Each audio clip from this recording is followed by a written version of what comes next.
मोदी जी ने कल कुछ चीज़ें तो बोली, लेकिन बोली तो बोली, उससे इतना बड़ा मेल्टडाउन होना शुरू हो चुका है कि भैया लोग रोना-धोना शुरू हो चुके हैं।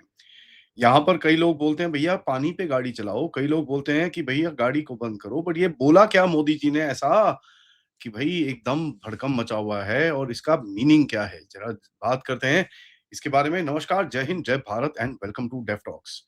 मोदी जी ने कल बेसिकली कोई 6-7 चीज़ें बोली हैं कि भई हमको कुछ ना कुछ चेंजेस करने पड़ेंगे अपनी ज़िंदगियों में, अपने लाइफ में, अपने स्ट्रक्चर के अंदर अपने को थोड़े बहुत चेंजेस करने पड़ेंगे। क्योंकि ये चीज़ तो देखिए यार, इस चैनल के ऊपर मैंने कर्नल रैना ने हम लोगों ने बहुत बारी टेकअप करी हैं कि साहब ये दुनिया जो है it is going through a crisis और ये क्राइसिस हमारे पास आएगा। अभी तक तो हम बचे हुए हैं, लेकिन हमारे पास आएगा। एंड यहाँ पर मैं बताना चाहूँगा कि गवर्नमेंट ने, अगर आप देखिए, 28 तारीख फरवरी से लेकर अभी तक 11 तारीख मई तक एकदम चीज़ें ठंडी रखी हैं। उनकी 7 सिंपल अपील्स हैं। Prioritise work from home, avoid buying gold for 1 year, reduce petrol diesel consumption, use metro, public transportation, cut down the use of cooking oil, reduce dependence on chemical fertilizers, move towards natural farming, use fewer foreign branded products, adopt Swadeshi, and avoid foreign travel for 1 year. Simple appeals हैं, ज्यादा कुछ इतना कुछ है नहीं। And यहाँ पर मैं बड़ा क्लियरली बोलना चाहूंगा, ये अपील्स हैं, जरा ध्यान से देखिएगा, यहाँ पर भी लिखा भी हुआ है अपील है, कोई रूल नहीं है, कोई ये नहीं है कि भई पत्थर की लकीर है। लेकिन हमारे घर के अंदर ऑब्वियसली यहाँ पर लोगों का रोना-धोना शुरू हो जाता है, उसके बारे में बात करते हैं, लेकिन लेट्स ट्राई एंड अंडरस्टैंड ये हुआ क्या है। देखिए, अभी सडनली ये work from home, foreign travel, gold buying, स्वदेशी, ये चीज़ों के बारे में एकदम से सारी चीज़ें साथ में क्यों? देखिए, यहाँ पर एक जो मिडल ईस्ट की आपकी क्राइसिस है, वेस्ट एशिया की जो क्राइसिस है, आपको इसके बारे में दिखता है कि, और डोनाल्ड ट्रम्प के ट्वीट्स देख लीजिए, आपको पता चल जाएगा कि भैया कहीं न कहीं कुछ ना कुछ गड़बड़ होने के बहुत सारे चांसेस हैं। ठीक है, डोनाल्ड ट्रम्प खुद बोलते हैं कि भैया नहीं-नहीं, हम तो मैं, ईरान ने जो मेरे को बोला है मेरे को एक्सेप्टेबल नहीं है, हम मारेंगे ईरान को, हम ये करेंगे, वो करेंगे। काफ़ी चीज़ें ऐसी चलती रहती हैं। ठीक है जी। तो यहाँ पर देखिए, this is not a normal situation और इसके बारे में हम लोग काफ़ी एनालिसिस कर चुके हैं कि भई जो, अगर आप देखें दिल्ली क्या देख रहा है इस टाइम पे, मोदी जी का जो गवर्नमेंट है वो क्या देख रही है। एक इकोनॉमिक नर्वस सिस्टम जो है आपका वेस्ट एशिया से काफ़ी डीपली टाइड अप है। इमोशनली नहीं, डिप्लोमैटिकली नहीं, स्ट्रक्चरली। आप क्रूड ऑयल के लिए वहाँ से आप चीज़ें लाते हो, एलएनजी लाते हो, फर्टिलाइज़र्स लाते हो, रेमिटेंसेस आती हैं, शिपिंग कॉरिडोर्स हैं, आपके इंश्योरेंस है, आपके ट्रेड सेटलमेंट्स है, आपके वर्कर्स की सेफ्टी है, जो सिटिज़न्स हैं आपके, मैरिटाइम लॉजिस्टिक्स है, इन सब के ऊपर पूरी दुनिया के ऊपर हार्म हुआ है। हम कोई स्पेशल खेत की मूली नहीं है। यहाँ पर देखिए, जो वर्क फ्रॉम होम की बात करिए कि के बारे में थोड़ी-थोड़ी बात करते हैं। वर्क फ्रॉम होम क्या है? फ्यूल प्रिजर्वेशन, ठीक है? ट्रांसपोर्ट का लोड रिडक्शन, इंफ्रास्ट्रक्चर जो आपका है उसकी कंटिन्यूटी की बात चल रही है। इमरजेंसी कंटिजेंसी एक मेजर है। वर्क फ्रॉम होम से आपका डीजल, पेट्रोल, अर्बन कंजेशन, इन सब में कमी होती है। इलेक्ट्रिसिटी के ऊपर प्रेशर कम पड़ता है। मेट्रो पे ज़्यादा यूसेज होता है। एविएशन मूवमेंट होती है, लॉजिस्टिक डिपेंडेंसी होती है, काफ़ी सारी चीज़ें होती हैं। देखिए, इसके अलावा सबसे बड़ी चीज़ क्या होती है? डिस्ट्रिब्यूटेड वर्कफ़ोर्स होनी शुरू हो जाती है। उससे मतलब, अगर डिसरप्शन होती है, cyber attacks, transport paralysis, fuel rationing, ये सब चीज़ें आएँ, तो आपको एक पता है कि भैया करना क्या है। What do you need to do during times of crisis? आते हैं गोल्ड के ऊपर, don't buy gold for 1 year. उन्होंने बोला भैया, मतलब खरीदो मत, मतलब आप ज़्यादा जो ऐसे आप खरीदते रहते हो वो मत करो। क्योंकि इम्पोर्ट जो है, काफ़ी ज़्यादा आप गोल्ड लेते हो, उससे होता क्या है, आपका फॉरेक्स के ऊपर काफ़ी सारा स्ट्रेन आता है। करेंसी वीकन होती है और वैसे भी अभी आप देख रहे हैं करेंसी के ऊपर थोड़ा-सा स्ट्रेन है। मैं, वो लोग जिस तरह बोलते हैं, "ओह जी! क्राइसिस हो गया जी, मर गए, लुट गए, बर्बाद हो गए", वो तो नहीं है। But there is a certain strain. ठीक है? तो अगर आप इसको कनेक्ट करें राइजिंग क्रूड प्राइसेस से, ठीक है? शिपिंग इंश्योरेंस से, टैंकर्स की रीराउटिंग से, डॉलर शॉर्टेजेस जो चल रही हैं, डॉलर स्ट्रेंथन अप करने के लिए, वॉर टाइम जो कमोडिटी वॉलेटिलिटी होती है, उसके ऊपर जो आप रियलिटी देख रहे हैं चारों तरफ। सो दिल्ली की तरफ से जो एक प्रिपरेशन हो रही है बैलेंस ऑफ पेमेंट की को स्ट्रेस फ्री रखने के लिए, रूपी को थोड़ा-सा डिफेंड करने के लिए, और कहीं न कहीं इम्पोर्ट कॉस्ट को कहीं न कहीं बढ़ाने के लिए, कम करने के लिए, सॉरी। स्वदेशी, स्वदेशी क्यों भाई? स्वदेशी तो यार इतने टाइम से बोल रहे हैं भई, आप तो आत्मनिर्भर करिए, अपने भारत में जो चीज़ें बनी बनी हैं उसको बनाइए। इन्होंने तो यहाँ तक कि भई दिवाली के दिए, दिवाली की लाइट्स के बारे में भी बात करी हुई है, तो कोई नई चीज़ नहीं है। आप जितना अपने देश में अपने आप खरीद सकते हैं, उससे क्या होता है कि आपका अगेन इम्पोर्ट बिल जो होता है वो कम होता है। इम्पोर्ट बिल कम होता है तो फॉरेक्स पे प्रेशर कम होता है और आपकी इंटरनल जो इकोनॉमी है वो स्ट्रेंथन अप रहती है।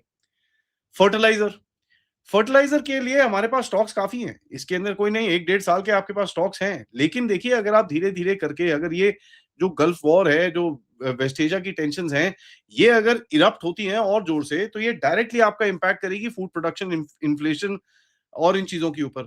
तो अगर आप धीरे-धीरे करके थोड़ा बहुत नेचुरल फार्मिंग की तरफ थोड़ा-सा शिफ्ट भी कर सकें, अगर 10% भी शिफ्ट कर सकें, that will become a huge advantage to it. To the fertiliser this thing. So import reduction, subsidy के ऊपर प्रेशर कम, एग्रीकल्चरल रेजिलियंस के ऊपर आप अभी ऑलरेडी प्लान करना शुरू कर देते हो, तो काफी सारी चीजें इसके ऊपर डिपेंड करती हैं। Foreign travel again the same thing कि आप भैया फॉरेक्स और इसके ऊपर प्रेशर थोड़ा कम रखिए। यहाँ पर बीच में राजनाथ सिंह जी की मीटिंग है, हुई है आज सुबह 10:30 बजे विद वेरियस डिफरेंट मिनिस्ट्रीज, जिसके पॉसिबल एजेंडास हो सकते हैं energy conservation, cyber preparedness, port security, evacuation operations, maritime insurance, trade continuity, telecom को किस तरह से स्टॉकअप कर रेजिलियंस रखा जाए, स्टॉक पाइल क्या है आपका, फाइनेंशियल डिफेंस क्या है आपका, एयरलाइन कंटिजेंसी क्या है आपकी, इन सब के ऊपर एक बेसिक फ्रेमवर्क प्लानिंग आप कर सकते हो। देखिए what is the main fear, directly Iran नहीं, डायरेक्टली कोई इज़राइल नहीं, अमेरिका नहीं या कुछ नहीं, बट एक सिस्टेमिक कैस्केड फेलियर आप देख रहे हैं, जो ग्लोबल सिस्टम है वो एकदम ब्रिंक पे चल रहा है अभी। अमेरिकन्स लगे हुए हैं मार्केट मैनिपुलेशन करके ऑयल प्राइस को ऊपर नीचे करने में। ऊपर से ये ईरान का गेम कभी कभी शुरू होता है, कभी खत्म होता है, कभी लड़ाई झगड़े होते हैं, कभी ये होता है, कभी वो होता है। We really don't know what is happening. ऊपर से बैठा हुआ है पाकिस्तान। अब पाकिस्तान अगर कुछ बेवकूफी करता है and you get into a war, obviously आपको ज्यादा और प्रेशर लगेगा। तो कहीं ना कहीं आपको उसके लिए भी प्रिपेयर करना है। एंड इस बारी वैसे भी बोला हुआ है, देखिए भाई इस बारी अगर वॉर होगी तो जबरदस्त वॉर होगी, इस बारी वी विल हिट। और अगर हिट करेंगे तो उसके लिए फिर एक कॉस्ट तो लगता ही है, there is a price that you have to pay for it. Iran Israel की एस्केलेशन हो सकती है, ईरान इसराइल यूएसए का एस्केलेशन हो सकता है। होर्मुज के अंदर से भैया कुछ आ ही नहीं रहा। ठीक है, पिछले 2-3 दिनों से वहां से शिप्स क्रॉस नहीं हो रहे, एक दूसरे के ऊपर गोलियां चला रहे हैं, बम मार रहे हैं। एंड आप देख रहे हैं किस तरह से चीजें चल रही हैं। Oil is just spiking up and down, up and down, up and down. आपकी oil companies are facing a loss of about 30,000 crore. ठीक है, इस टाइम पे, क्योंकि उनके पास पुराना एक बफर है। So they are able to kind of figure this out. तो अभी तक आप देखते हैं कि जो पेट्रोल पंप पे प्राइसेस हैं are still stable. So there is of course a lot of protection यहां से जो आई हुई है, बट अगर आपको कहीं ना कहीं किसी एक नाइटमेयर सिनेरियो के लिए प्रिपेयर करना है, तो you have to start with an appeal. यहां पर कोई पब्लिक पैनिक, जिस तरह से हमारे देखेंगे लोग, राजदीप सरदेसाई और पता नहीं कितने कितने लोग हैं जो एकदम पैनिक मोड में आ चुके हैं, और वो जी लुट गए, बर्बाद हो गए, बर्बाद हो गए, लुट गए, बर्बाद हो गए। अगर आप देखें, ये लुट गए बर्बाद हो गए वाला सिनेरियो नहीं है। This is a scenario where you are being told कि यार थोड़ा सा सोचो। दुनिया में क्राइसिस चल रहा है, दुनिया में देयर इज अ प्रॉब्लम। हम अभी तक काफी हद तक सेफगार्डेड हैं। उन्होंने यहाँ पर कोविड एरा प्रैक्टिसेस की बात करी। अब कोविड एरा प्रैक्टिसेस में मैं आपको दिखाऊं राजदीप सरदेसाई साहब किस तरह से मेल्टडाउन करते हैं, तो आपको ये दिखेगा। ओ जी, calls for revival of Covid era practices, work from home, ये वो, reality bites, brace up for shocks, by the way this that, when will our मंत्री starting to do.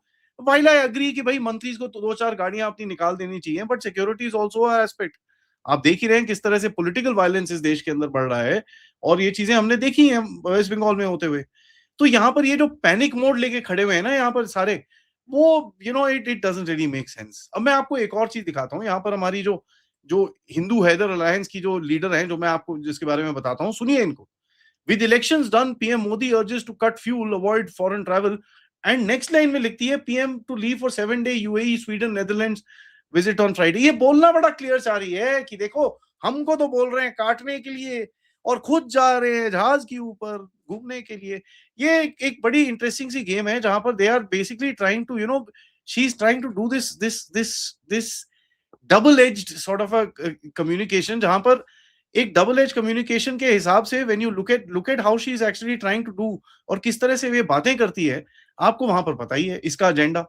So she is an agenda driven person, and आप इनको दिखता है कि आपको ये किस तरह से अपना एजेंडा फैलाने के चक्कर में, rather than actually giving you the right news, rather than actually telling you कि भाई प्राइम मिनिस्टर का कोई ट्रैवल है, वो घूमने-फिरने नहीं जा रहे। He is not going for his personal visit कि भैया वो वहाँ पर अच्छा जी, मैं ज़रा घूम के आता हूँ, मेरे को यूएई की बड़ी याद आ रही है, मैं अपने अपने भाई से शेख क्या उनका शेख ज़ायद से मिल के आता हूँ। ठीक है? ऐसा तो कुछ है नहीं। This is about 5 countries in 7 days. This is not sightseeing that he's going for. It is a work. It is not writing articles sitting in an air conditioned room like Miss Hindu Heather tries to do all the time. But ये तो OG, press freedom, ये वो बकवास करते रहेंगे. But reality is different. इनकी एक जो प्रोमिनेंट जर्नलिस्ट है वो आती हैं, ओ जी ये तो रोड शो खुद पे कर रहे हैं। भाई साहब, अगर प्राइम मिनिस्टर मोदी की गाड़ी अगर पानी पे चल रही होती ना, तो ये लोग रोते कि भैया पानी का वेस्ट हो रहा है। इनका रोने का कोई वो नहीं है, इनका रोने रोने का कोई वजूद नहीं है। फेक न्यूज़ फैलाने में ये माहिर हैं। मेल्टडाउन करने में ये माहिर हैं। इन लोगों को बस कहीं न कहीं कुछ ना कुछ एक मौका चाहिए to create panic and to take a political game out of it, nothing else. See देखिए, एक चीज़ तो बड़ी क्लियर है कि there is a crisis in the world. उस क्राइसिस के बीच में अगर यहाँ पर पाकिस्तान का कुछ गेम होता है, अगर ये जो क्या नाम है आपका जो मिडल ईस्ट के अंदर कोई गेम ज़्यादा ज़्यादा होता है, इट विल क्रिएट प्रॉब्लम्स। और ये चीज़ आप अगर आप कोई सोचता है कि भैया ये कोई नहीं है, well you know what, you should have been following def talks with me and colonel Raina. आपको त्रिनेत्रा पे अगर हमने कितनी बारी बातें करी है, हमने ये बताया है कि साहब इतने टाइम तक we have been shielding ourselves. इस देश ने हमको शील्ड करा है for the past about 68-70 days. ठीक है जी?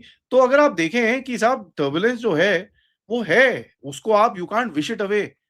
सम पीपल आर सेइंग, "ओ जी, गैस क्राइसिस पे बिल्कुल भी वो नहीं है।" अच्छा भाई, गैस क्राइसिस क्या करे? You want people to start farting in bags? What do you want people to do? कहाँ से लेके आओगे आप गैस जब one of the biggest producers of gas is sitting in a war time scenario? How can you even put something across like that? But देखिए चक्कर क्या है, हमको एक शील्ड मिला हुआ है, एक सेंस ऑफ कम्फर्ट है, एंड कहीं न कहीं ये दुनिया में कम्फर्ट नहीं है। Look at the oil prices in the middle east, जो ऑयल प्रोड्यूसिंग रीजन्स हैं यार, वहां पर 7, 8, 10% वहां पर प्राइस बढ़ी है, जहां पर यहाँ पर ₹1 नहीं बढ़ी। तो इनएविटेबली प्राइस हाइक्स आएंगे, थोड़ी बहुत शॉर्टेजेस होंगी, कहीं ना कहीं कुछ ना कुछ होगा। It is not that we can be smooth sailing for all the time. So अगर प्राइम मिनिस्टर ने आके यहाँ पर एक अपील करी है, अपील, उसमें बुरा क्या है? ये चीज मेरे को समझ में नहीं आती। इट्स अ सिंपल अपील कि यार let's get a little smart. और जिस स्मार्टनेस से हमने कोविड टाइम पे बिहेव करा था, we were able to wait through the crisis with with rather good efficiency. उसके बाद we were able to bounce back. उसके अंदर मेरे को इतना ये जो मेल्टडाउन पूरा सिनेरियो चारों तरफ दिखता है, और ये जो जर्नलिस्ट जो हमारे हैं, by the way, let me tell you, they are the worst panic spreaders in this country. ये जो जर्नलिस्ट हैं, एकदम उतावले चढ़े, ब्रेकिंग न्यूज, चीजें तोड़ना, वो जी अभी सायरन बजेंगे पीछे से, आप देखेंगे कई न्यूज चैनल्स के अंदर रेड अलर्ट हो जाएगा जी, पूरा स्टूडियो लाल, बंदा लाल, everybody screaming at each other, ये वो, all that we have seen. But this is a simple appeal. इससे अगर 5 से 7% भी आपको अगर इम्पैक्ट पड़ता है, वेयर पीपल एक्चुअली से यार कुछ बोल रहे हैं, सुन लेते हैं, 5-7% people even listen, that is a huge saving for the country. It is about our country, और किसी के लिए नहीं है भैया, पाकिस्तान के लिए सेविंग करने के नहीं बोल रहे। जहां पर फ्यूल क्राइसिस है, जहां पर फ्यूल शॉर्टेजेस हैं, जहां पर फूड क्राइसिस है, it is not that. It is a simple appeal for your own nation and nothing else. Thank you for watching this video. को लाइक करिए, सब्सक्राइब करिए and share this with your friends and families. End of course आप इस channel की तरफ contribute भी कर सकते हैं। यूज द क्यूआर कोड या फिर पेपैल या फिर super sticker, super chats. And मिलते हैं थोड़ी देर में एक और अपडेट के साथ। तब तक नमस्कार, जय हिंद, जय भारत।